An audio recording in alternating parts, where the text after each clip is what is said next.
Join me tonight as I host In Concert featuring Genesis, late night tonight on ABC.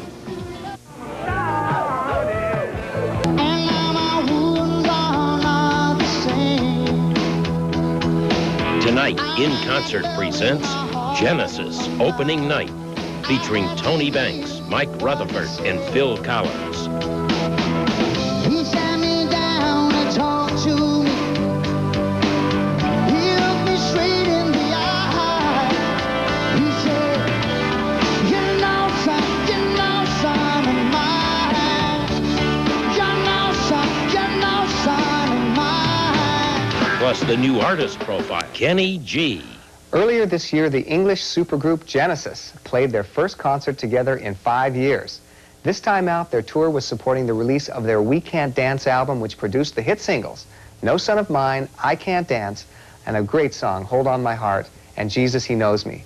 Over their 3-month world tour, Genesis played to millions and millions of fans in over 50 cities in 14 countries in America, Europe, and Scandinavia. In the United States and Canada alone, they played 29 stadium dates and were one of the most successful touring acts of 1992.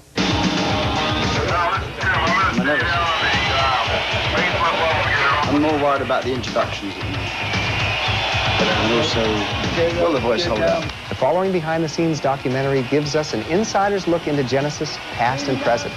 So get out your tickets and let's go to Cowboy Stadium in Dallas for Genesis opening night.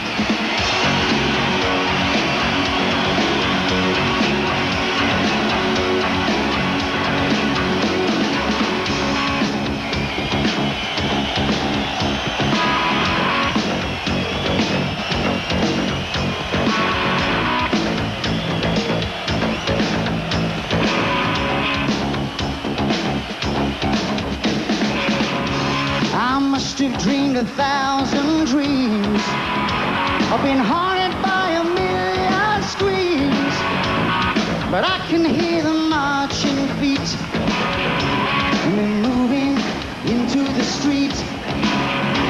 Now did you read the news today?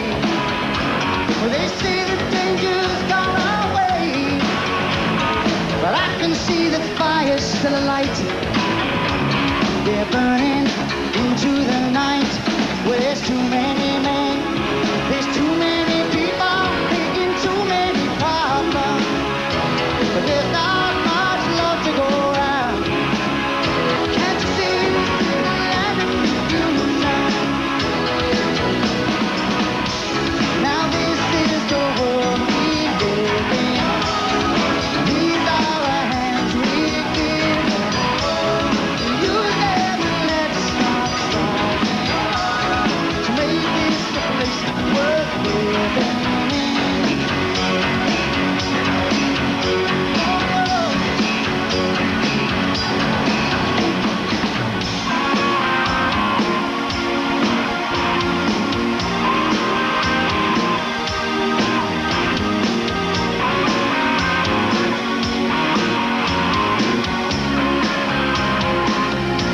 I remember long ago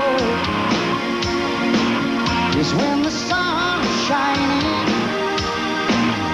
when the stars were bright all through the night, and the sound of your laughter as I held you tight so long ago.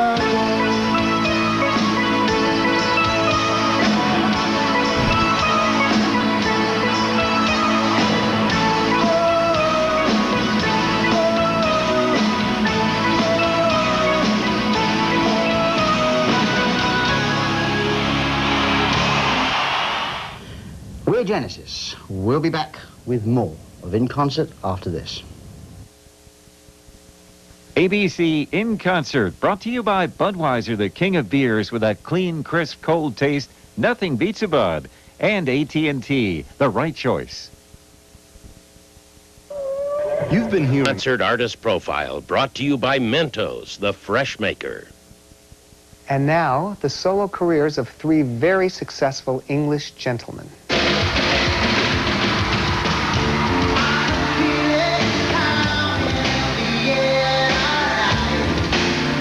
Can we talk about my solo career? Is that all right? I don't understand why maybe I sell more records than Genesis. Maybe its accessibility is at a lower level. You know, you can actually get it, you know, more people can get into it quicker. Oh, think twice, 'cause it's another day for you and me in paradise. I've never really wanted to test to see whether I could do a stadium tour or not. And the Genesis music translates to a larger crowd because of the size of the music. And it's more visual. But I just generally feel, especially in America where the audience level is like a lot louder and my stuff is a lot quieter, I don't think it would work. I can't imagine going up in Texas Stadium or Dodger Stadium and doing separate lives, you know, it just wouldn't work. You have no right to ask me how I feel. I don't ever want to do a stadium tour. I mean, we played, on my tour, we played 2 nights in Hanover, where we're playing with Genesis, 55,000 people, and both nights, we played 2 nights, and both nights sold out, and it was actually the first big shows that I've ever done on my own. And it actually worked. I mean, people were very, very quiet, and they all held matches in one more night. I mean, it was actually very moving, because I'd never seen that many people in one place listening to my stuff. It's always been arenas, you know. Just give me that.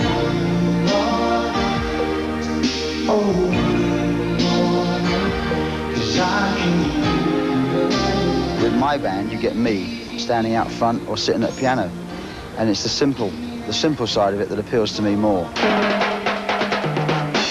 But I'm still surprised that people don't know I play the drums. You know?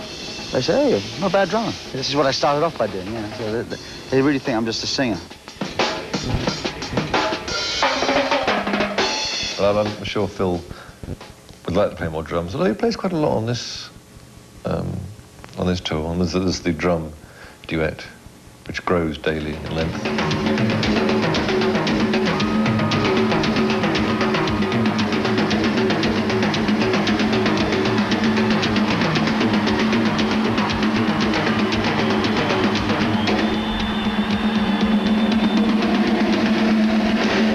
We worked out a new drum duet, me and Chester, which is always a high point for me.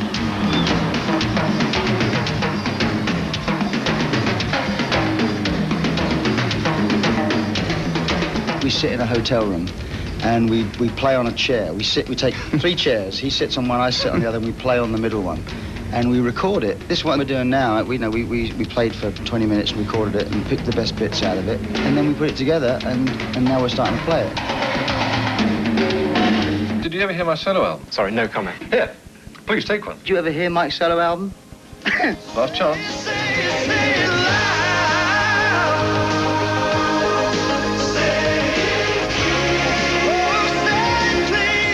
After being together with the same people for 15, 16 years, you've got to have a bit of fresh air and outside life, otherwise it just gets too stifling.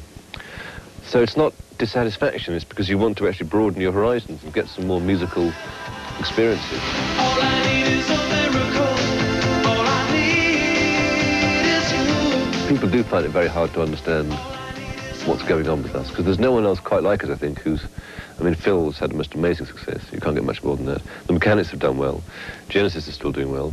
Tony's been doing film scores and stuff, so we're all very active. Did I mention my solo projects? Tony's solo album was very good as well. Tony? That name rings a bell. Tony? Yeah, I think he plays sax. No, cello.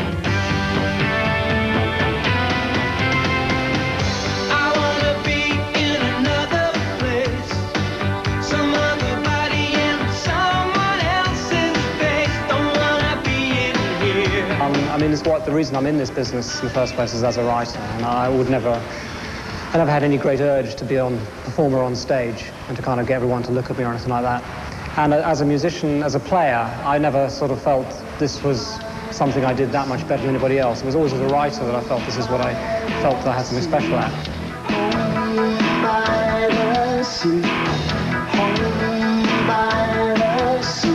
Creeping up the blind side, shining up the wall, stealing through the dark at night, climbing through a window, stepping to the floor, checking to the left and the right, picking up the pieces, putting them away, Something doesn't feel quite right. I think Home by the Sea has always been one of my favourite songs. I mean, Domino and Home by the Sea are the ones, key songs in the set for me in many ways. Suddenly heard, welcome to the Home by the Sea. The most difficult song, I think, for this show is the same as the last show, which is Domino. Just even the first half of the song, I'm probably doing about eight or nine different sounds. And in the second half as well, you've really got to keep your head because it's, you know, things are just happening all the time, and I've got to keep this thing vamping in the bass all the time while I'm doing all sorts of other things with my right hand. And as though technically, it's not like there's speed problems or anything like that. It is just quite difficult to make certain you keep your head and you do all the things in the right order, you know. If you do one tone change in the wrong order, then everything comes up wrong.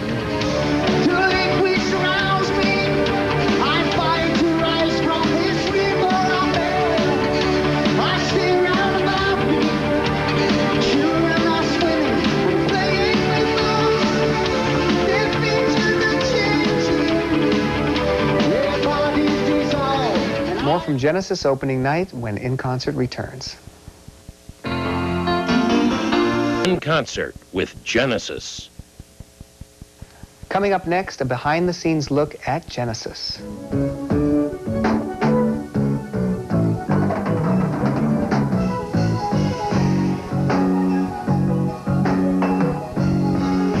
I think it was easier, the rehearsals this time, because we started off in Chiddingfold, which is a little village where our studio is.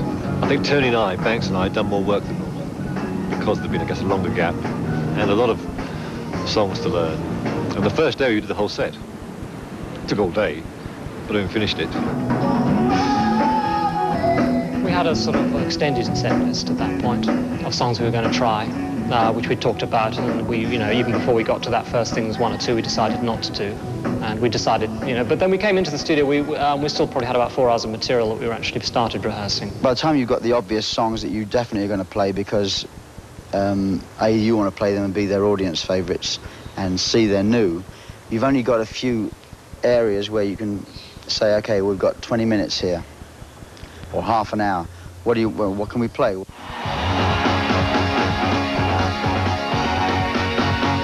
want a history of it?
checking everything is in place. You never know who's looking on.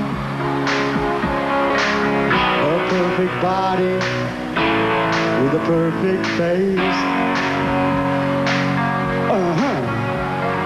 Please don't go away. Opening night with Genesis will return in a moment. ABC in Concert, brought to you by Miller Lite. It's everything you want a beer to be. 342 AIDS.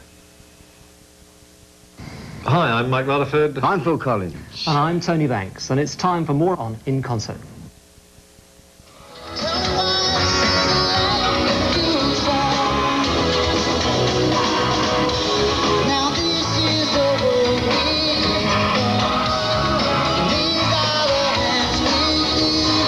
Went to Houston because our normal rehearsal place is Dallas.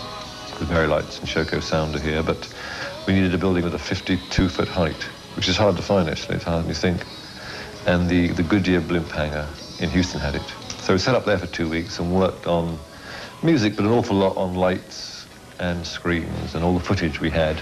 When I walked in the hangar in Houston and saw exactly what it looked like, I mean, a drawing that's this big with just lines, you know, looks a little bit different from all the strategic scaffolding that has to be placed, you know, for support. And there was a lot of hardware, and that's what struck me, and I thought, well, I just don't see how this can all come together in 3 weeks.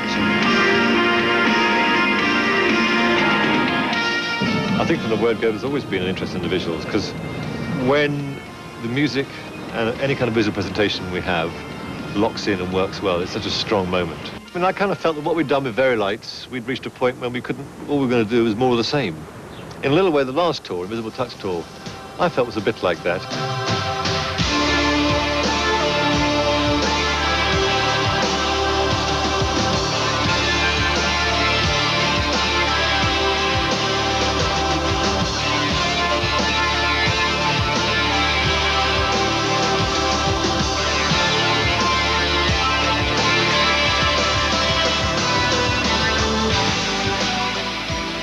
Whereas to me, this tour is definitely not a continuation of that. And this time round, we've kind of, using Very Light still, we've added a new element with the Jumbotron screens, which are screens that work in daylight as well as darkness. We decided right from the word go that we weren't going to use it just as a video assist, because I think that's been seen a lot of times. It's exciting and it's good to do, but we wanted to try and integrate it more with the band. I mean, it is a problem with these things that you end up either looking at the screen or at the band. I think with a song like Dreaming While You Sleep, for example, when I'm in the front of the stage sitting on the chair like as in a hospital waiting room, is basically what it's supposed to be. I think that kind of works because the screens are like what's going on in my mind. Dreaming while you sleep. Dreaming while you sleep. Memories to keep. Ooh, dreaming while you sleep.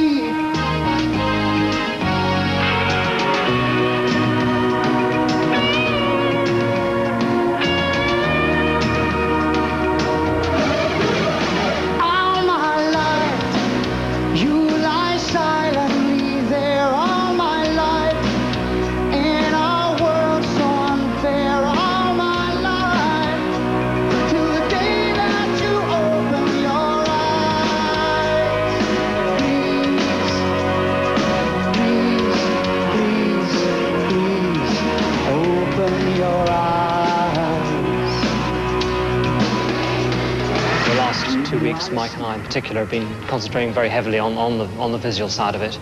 And, you know, first run through we did in the big place, we suddenly realised all the things that were wrong about it. Yeah. I always think this is just crossface. He said, well, that's what I had. And then just sort of floats However, across. No, Matthew felt it should be cut. Yeah, I don't think it should be cut. I talked to him this before. I don't think it should be cut. Well, what do we want to do? Should we make an executive decision here? Yeah, I think it should be dissolved. Right. And we arrived over here the first day, and they had all these banks of computers and laser discs, and none of it worked, and they got the wrong system completely. As usual, wires get crossed. No one quite knew what we wanted to do. So it's that shuffling thing. It's just one. But it's one button. One yeah. button. Oh yeah, it's one button. Assuming the one button works, and assuming the person operating it can press it in time. Press it at the right time, then we're okay. Yeah. That's all it takes. So there is a nerve about that, nervousness about whether all the stuff will work at the right time. Everyone will sort of, you know, be doing, because we've got it's a lot of different operators. They've all got to punch buttons at the right moment or put their faders up, and if it doesn't happen, you tend to get a bit sensitive to it, particularly the ones you can see. You know, there's some songs where you can actually watch the screens a bit and you know if it's going wrong. Riding the last spike, lifting and laying the track. With blistering hands, the sun burning your back. Ah, but I can hear my children's cry. I can the tears in their eyes. Memories of those I've left behind, still ringing in my ears. But I'll always remember that night, but they waved goodbye to their father. We followed the rail, we slept under the stars, living in darkness and digging with danger, showing no fear of what might lie ahead. They'll never see the likes of us again.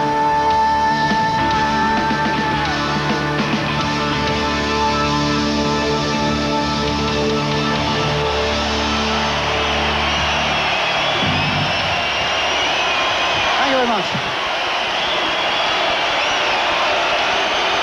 Genesis on record, I think some of you, if not most of you, will know that Genesis on record nowadays is just the three of us, me, Mike and Tony. But since 1977 and 78, we've had two great friends and great musicians playing with us on stage. They're truly part of Genesis Live. So would you welcome, please, on the guitar from Milwaukee, Wisconsin, Mr. Darryl Sturmer, ladies and gentlemen.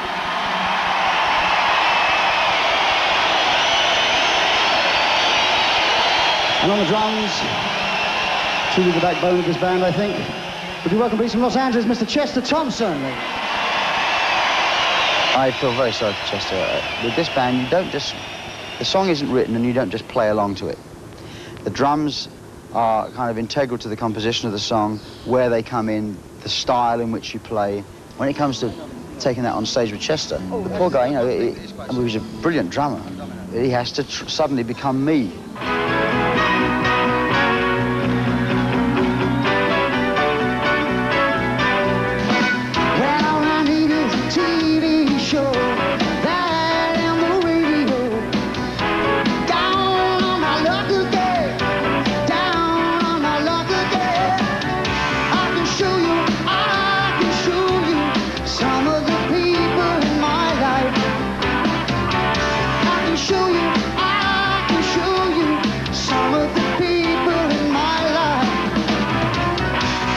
Driving me mad. Oh, it's just another way of passing the day. Ow, alright. I get so lonely when she's not there.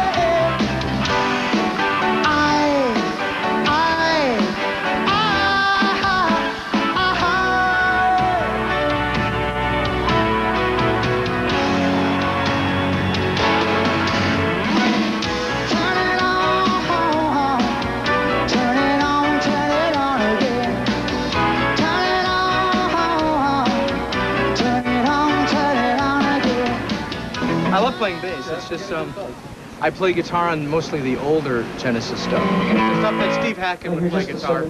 And on the newer stuff, I play bass guitar. He can play very fast, and I play very slow. It's about how I describe it.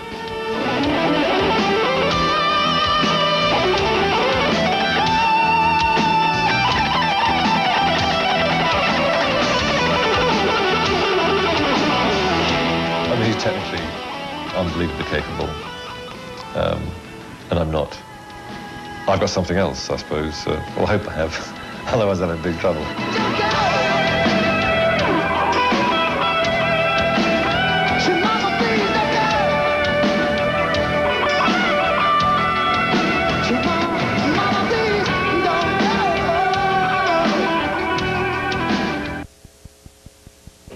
If you want a beer that continues with more from Genesis. Hello, I'm Tony Banks. I'm Phil Collins. And I'm Mike Rutherford. You're in the studio with us on In Concert. I can direct videos, man. I can direct videos, it's no problem. Pout, baby, pout, pout. Come on, baby, give me all you got. Sometimes the song, like the I Can't Dance one and the Jesus video, are great vehicles because you've got lyrics that take you down a humorous avenue. You really have a chance to have a bit of fun with them.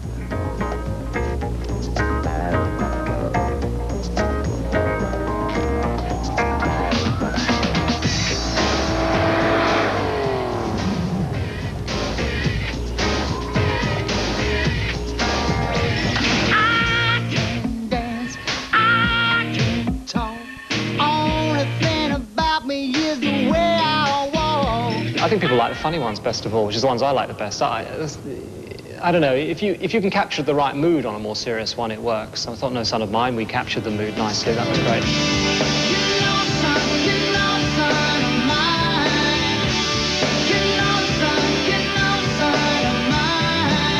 It's a difficult thing for us. I mean, you know, particularly Mike and I, we're not actors.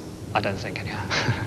No, we aren't, definitely. Whereas Phil, we are lucky in having Phil, who is good in front of a camera, so we can be just good enough, I think, to back him up. They always say, well, we're better off when we pretend to be somebody else. I actually think that a video like Invisible Touch, when we were all just ourselves for the day, and it was filmed and put, you know, spliced together the fun bits of the day, and, you know, but I think that works too.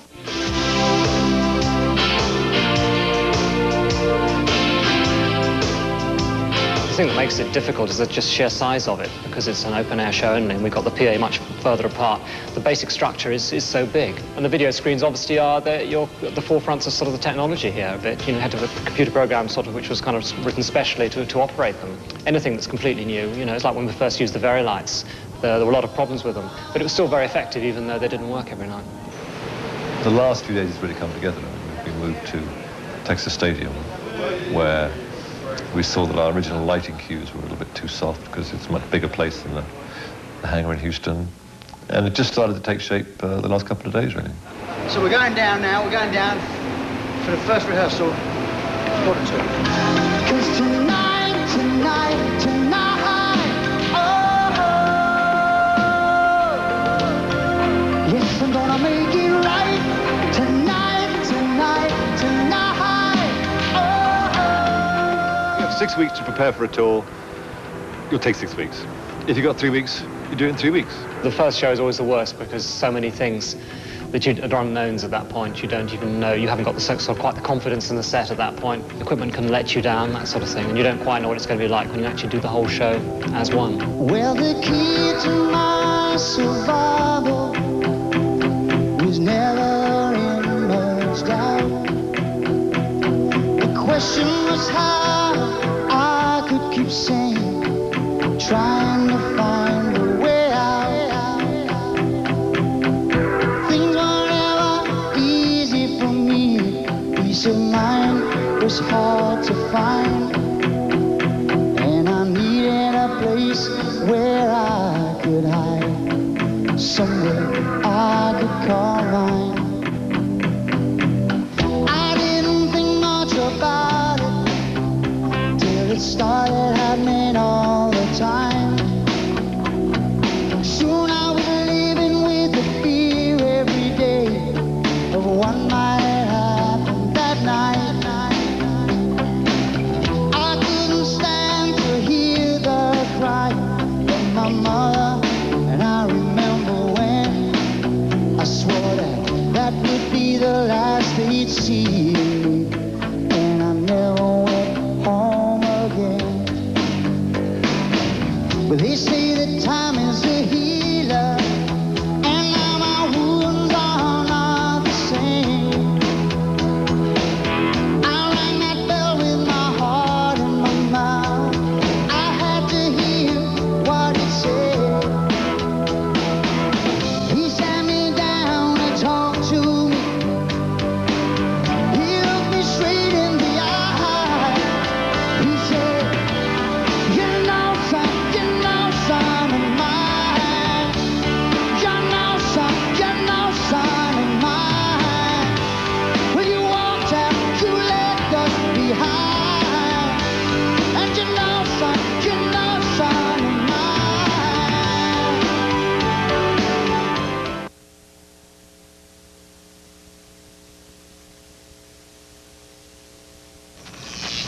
And now back to Genesis, opening night.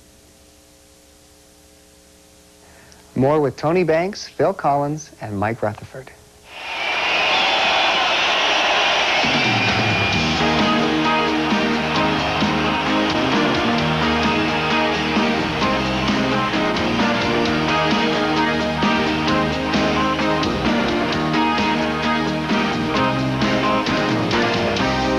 Well, I've been waiting for so long, but thinking nothing could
Breathing